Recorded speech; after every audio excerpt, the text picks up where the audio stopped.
bleu, noir et jaune, floqué d'une étoile blanche, un drapeau fictif revendiquant une république imaginaire du Kivu, un drapeau que certains habitants de Bukavu ont découvert dans les rues de la ville à leur réveil.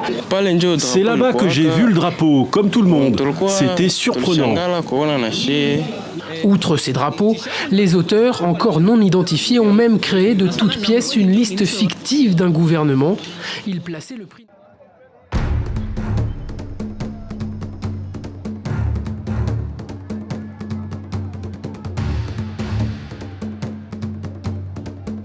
L'arrivée signalée de Joseph Kabila, ancien président de la République démocratique du Congo, à Goma, ville volcanique et aujourd'hui bastion de la coalition AFC M23 RDF, soulève une avalanche de questions. Celui-là même que le président Félix Tshisekedi n'a cessé de désigner comme le parrain de l'Alliance Fleuve Congo, AFC, mouvement qualifié de terroriste, coordonné par Corneille Nangaa. Joseph Kabila, n'en parlons pas. Lui, il a carrément boycotté les élections et prépare une insurrection, parce que l'AFC, c'est lui. Serait-il revenu sur les lieux du chaos pour reprendre les rênes, et cette fois sous une autre casquette ?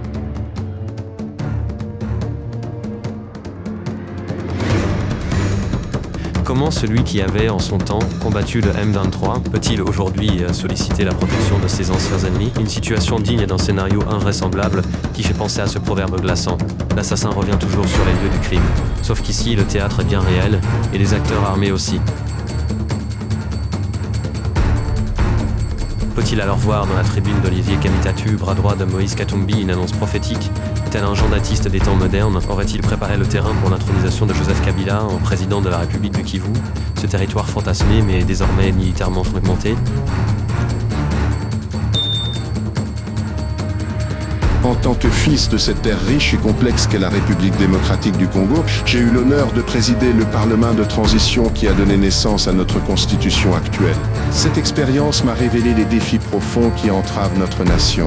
Aujourd'hui, fort de 20 années de recul et d'analyse, je suis convaincu que notre pays, avec ses 2,3 millions de kilomètres carrés, ses plus de 100 millions d'habitants, ses 250 groupes ethniques et ses 400 dialectes, ne réalisera son plein potentiel qu'en réinventant radicalement sa structure étatique.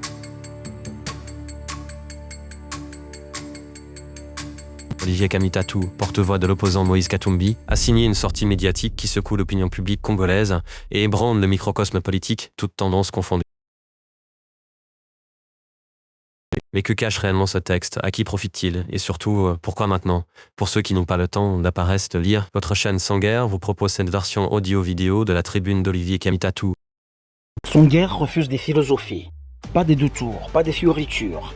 Il va analyser froidement, très froidement, chaque paragraphe de la fameuse tribune de Olivier Kamitatu.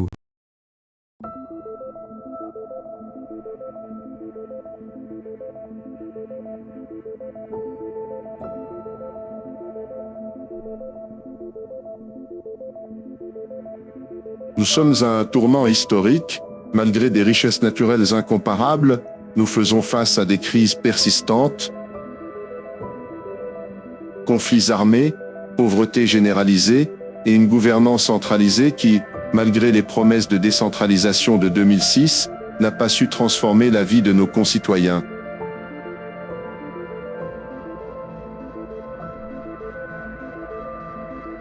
Je vous propose une vision audacieuse mais impérative, une république fédérale du Congo structurée autour de 6 grandes régions historiques, Orientale, Équateur, Congo, Kasaï, Kivu et Katanga.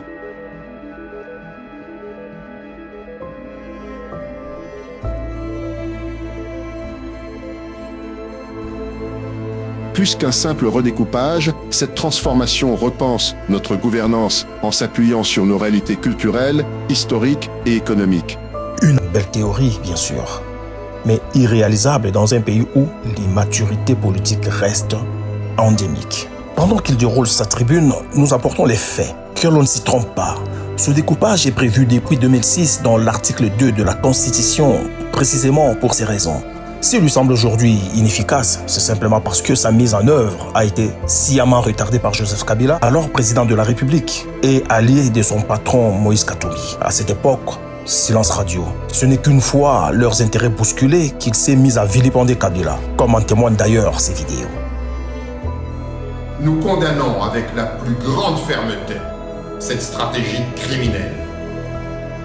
Elle révèle, pour ceux qui en doutaient encore, le vrai visage de Joseph Kabila, qui sacrifie des vies d'innocents pour parvenir à son objectif de pouvoir à vie. Debout, Congolais. Refusons ces manœuvres macabres. Exigeons le départ d'un régime illégal, illégitime, incompétent et criminel. Aujourd'hui, le peuple congolais n'est pas naïf. On ne peut pas lui faire croire et prendre des vessies pour des lanternes. Un jour, on dit 504 jours, 300 jours. Tout ça, c'est pure fabrication pour un glissement à nouveau et laisser le Congo dans l'illégalité, l'illégitimité de Joseph Kabila. Il n'en est pas question. Le Congo n'est pas le butin de guerre de Joseph Kabila. L'orage gronde, le peuple va se lever. Il lui appartient maintenant de se mettre debout.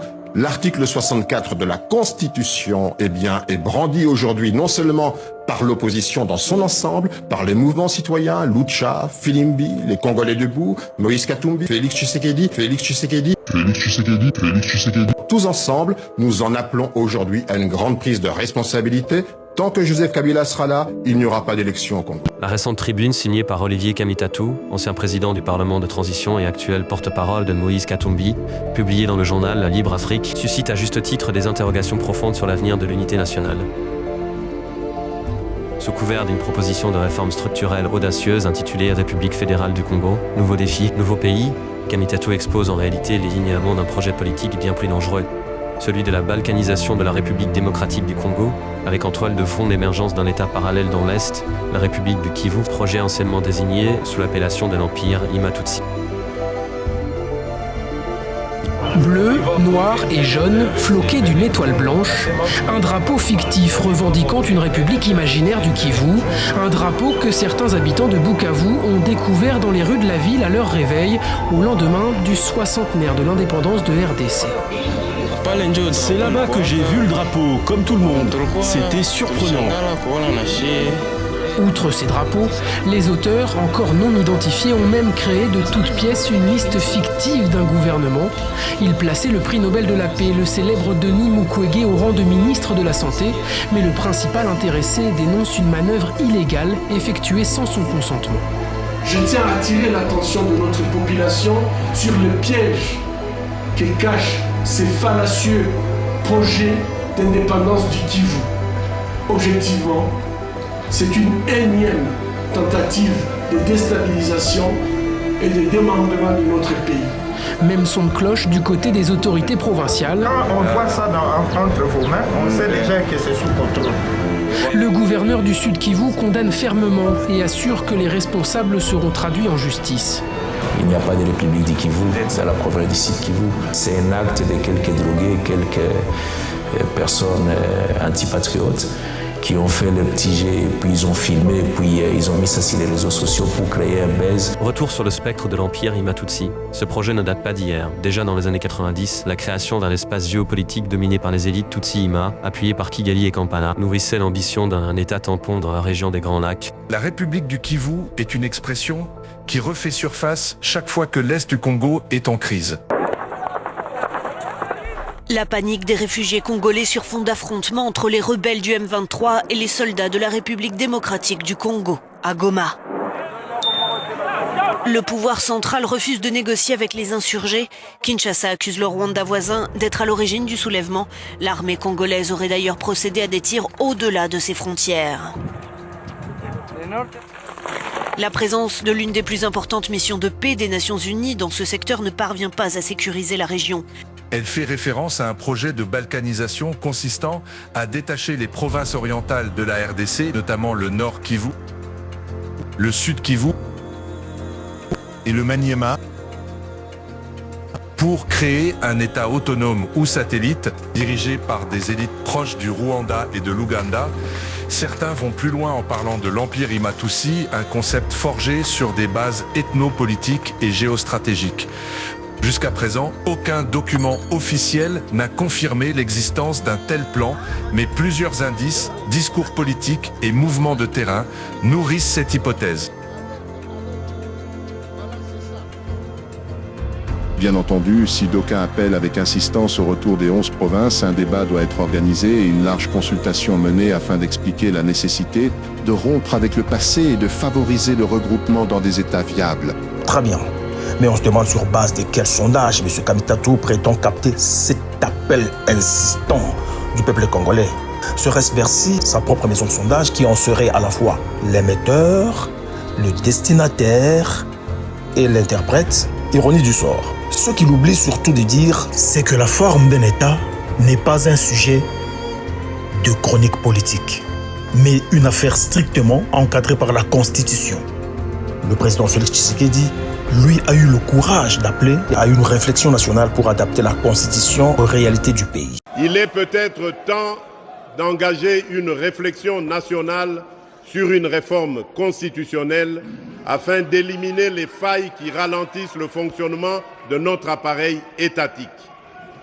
Cette démarche consiste uniquement à lancer une initiative visant à inviter nos compatriotes à une réflexion sincère pour bâtir un cadre institutionnel plus adapté aux réalités et aux aspirations de notre peuple.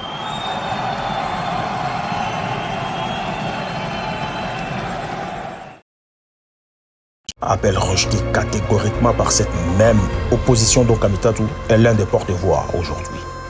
Pire encore, ce simple débat a suffi à faire ressurgir des tensions, notamment dans l'Est, avec la réactivation de la guerre orchestrée par la coalition AFC M23 RDF, appuyée par le Rwanda.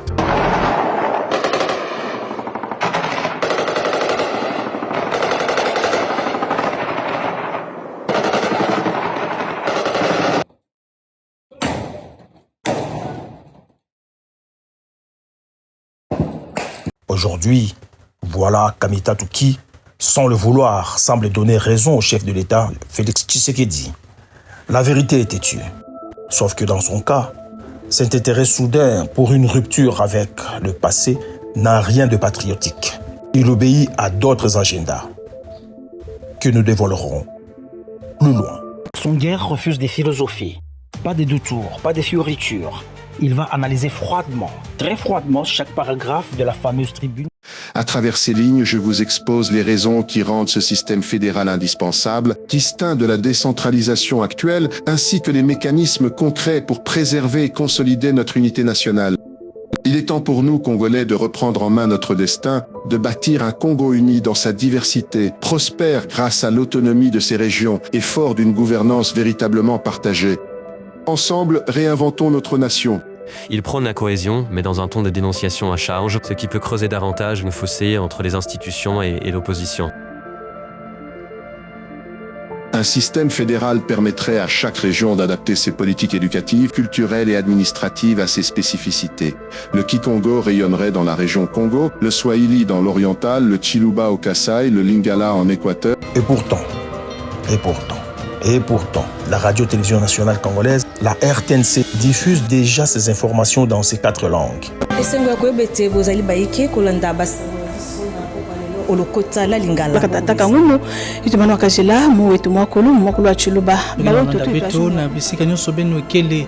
bansango na betu okibandela penza desturi ya kuzatangazia habari zetu katika lugha bora tukufu la Kiswahili. Tunawakaribisheni kuingi kuweza kufuata RTNC tokea mji mkuu wa Kinshasa bila kugawanya fungulo karasa. Une politique inclusive pour permettre à chaque Congolais d'apprendre, de comprendre et de s'exprimer librement. 4 langues, 4 zones culturelles, un seul peuple. Pourquoi chercher à les diviser? Le français restant notre lien commun. Cela sent à plein nez la perche tendue à l'Organisation internationale de la francophonie et par ricochet à Emmanuel Macron, président français, protecteur de facto de Paul Kagame, afin de se maintenir dans ses bonnes grâces et poursuivre en toute impunité leur entreprise criminelle.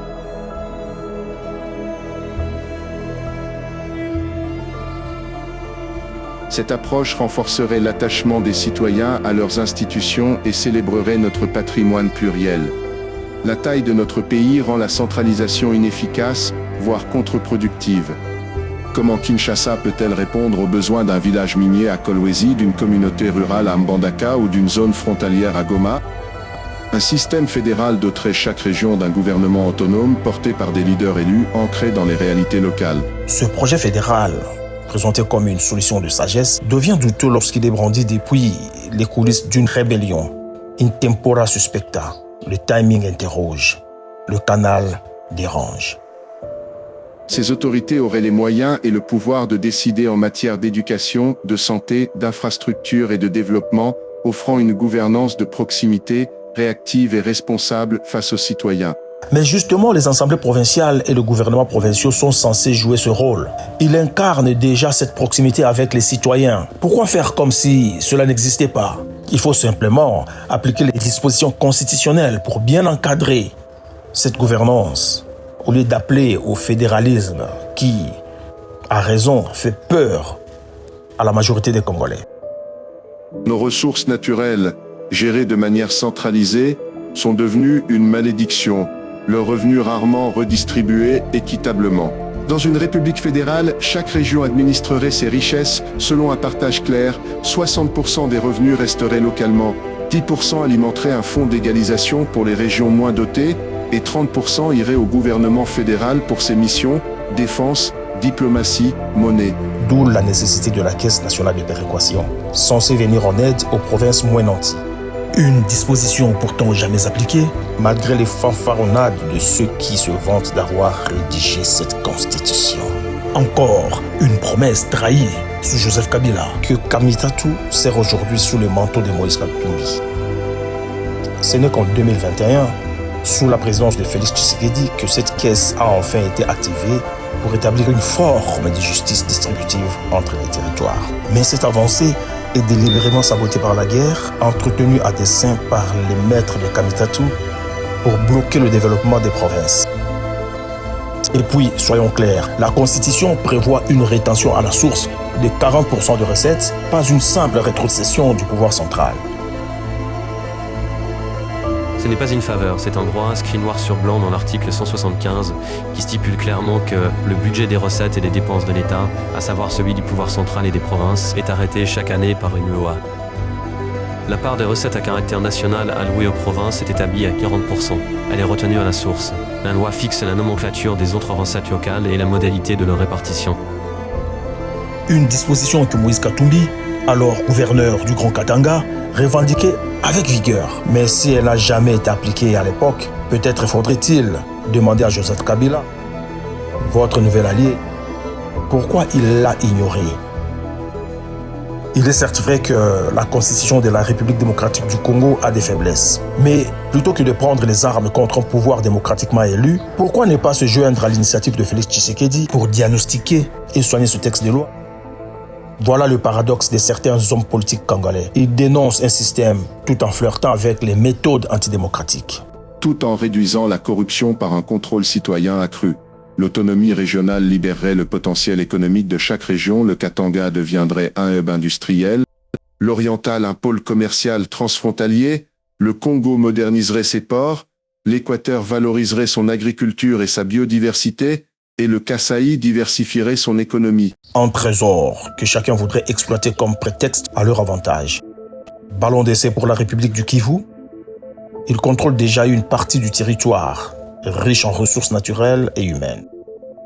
Mais ce contrôle citoyen renforcé, c'est déjà ce que l'Inspection générale des finances s'efforce d'instaurer depuis l'arrivée de Félix Tshisekedi au pouvoir.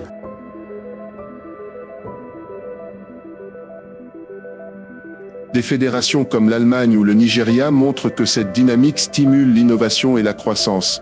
Dans l'Est, où les conflits perdurent, une gouvernance fédérale investirait dans la sécurité et le développement, avec des autorités locales capables de négocier, réintégrer les ex-combattants et stabiliser les zones troublées. La proximité du pouvoir apaiserait les frustrations exploitées par les groupes armés. Voilà le nœud du problème. Donner le plein pouvoir à ceux qui contrôlent déjà les armes et les territoires. Sous prétexte de proximité, on valide des zones d'influence armée, on institutionnalise l'occupation. Une gouvernance par les Kalachnikov. C'est ça la séduction. Enfin, les services publics, écoles, hôpitaux, routes seraient adaptés aux besoins locaux, rendus plus efficaces par des administrations responsables et accessibles. Loin de fragmenter, un fédéralisme bien conçu renforcerait notre unité. C'est précisément pour répondre à cette urgence que le président Félix Tshisekedi a initié le programme de développement local des 145 territoires. Son objectif est clair, rapprocher l'État des citoyens en finançant directement à l'échelle locale des infrastructures de base dans les territoires longtemps marginalisés. Écoles, centres de santé, routes rurales, bureaux administratifs, etc. afin de corriger les irrégularités spatiales et relancer le développement à la base. Alors que Kamitote nous explique comment il compte réussir aujourd'hui une planification stratégique avec 11 grandes provinces, alors qu'il n'a même pas su le faire lorsqu'il était ministre du Plan, à une époque où la taille réduite des provinces facilitait pourtant la tâche. Si son échec est manifeste dans un cadre plus restreint, comment justifie-t-il son ambition actuelle dans un cadre élargi encore plus complexe? Une pure illusion ou une opération de communication politicienne? Disons, l'opération séduction, une opération de charme. En valorisant l'identité régionale dans un cadre national solide, il réduirait les tensions et la marginalisation, des institutions fédérales fortes, présidence, parlement, armée, monnaie coexisterait avec des régions autonomes, incarnant une unité dans la diversité, clé de la stabilité pour un pays comme le nôtre. L'unité dans la diversité ne se décrète pas. Elle se construit dans la solidarité, pas dans la concurrence régionale. Et comment prétendre à une armée nationale forte si chaque région veut sa propre autonomie? En réalité, elle renforce surtout les fondations d'une balkanisation larvée. La République du Kivu, où l'ombre d'un empire Imatuti n'est jamais loin de ses discours. Le risque, c'est la fragmentation sécuritaire, pas la stabilité. Cette transformation exige des fondations solides. Une constitution fédérale issue d'un dialogue national inclusif définirait les compétences du fédéral et des régions, garantissant l'intégrité territoriale et l'autonomie régionale.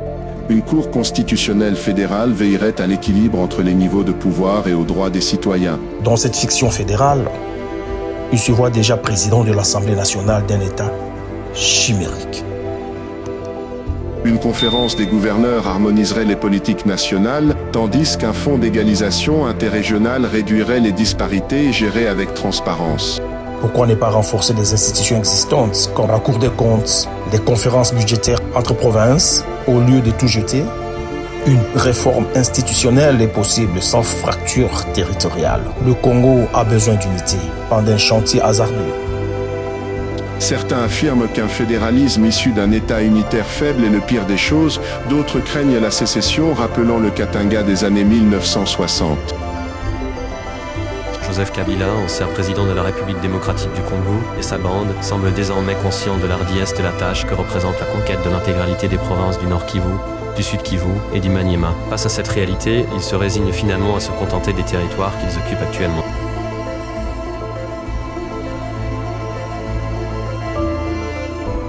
Mais attention, ce repli stratégique est loin d'être anodin.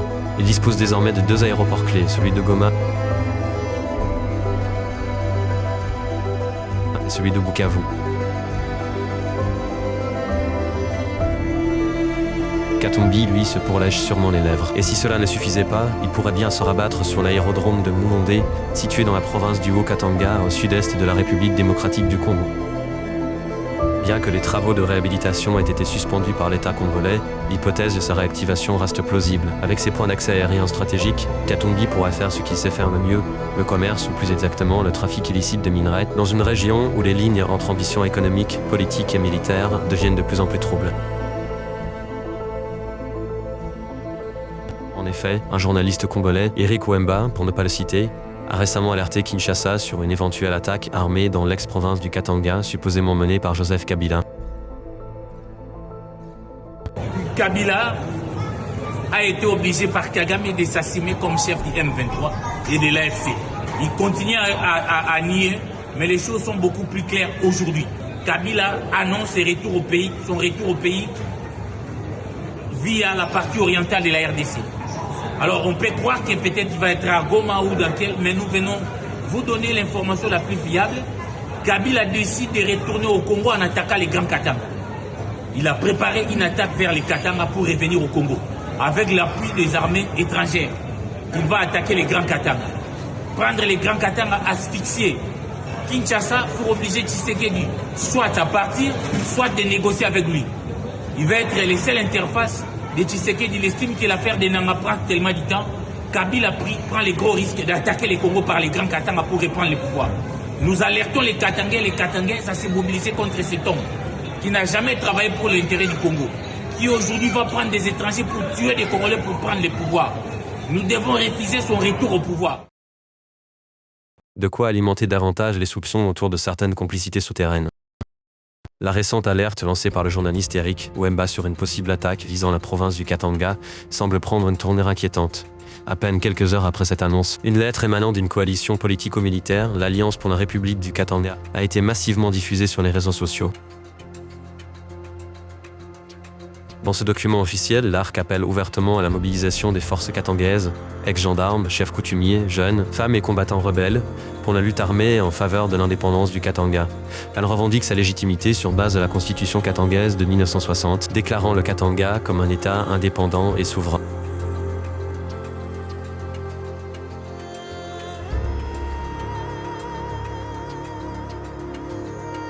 Étrange coïncidence, ce timing interpelle. Ce qui était jusqu'ici considéré comme un simple avertissement médiatique prend désormais une tangibilité alarmante, avec des éléments concrets de nature à déstabiliser toute une région.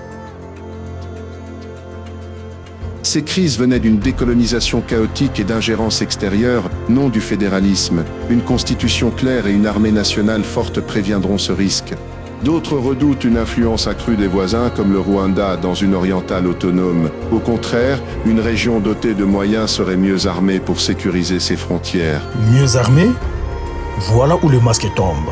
Mais on est dans une situation extrêmement difficile. Vous voyez l'M23. L'M23 a été, comme vous savez, la raison de ces dernières manifestations. Le fait que les Nations Unies ne sont pas capables de battre l'M23. La vérité, c'est que l'M23 aujourd'hui est une armée moderne, avec des équipements lourds qui sont plus perfectionnés que les équipements de la MONUSCO. Et viennent-ils du Rwanda, ces équipements? Ils viennent de quelque part. Bon, vous semblez dire oui. Ils viennent de quelque part. De quelque part d'à côté. Ils ne sont pas nés dans la forêt. Ils viennent de quelque part. Le projet, c'est une armée régionale déguisée. Une milice légalisée. Dit plus facilement, infiltration comme c'est le cas aujourd'hui, où l'on voit des Rwandais infiltrer l'armée congolaise.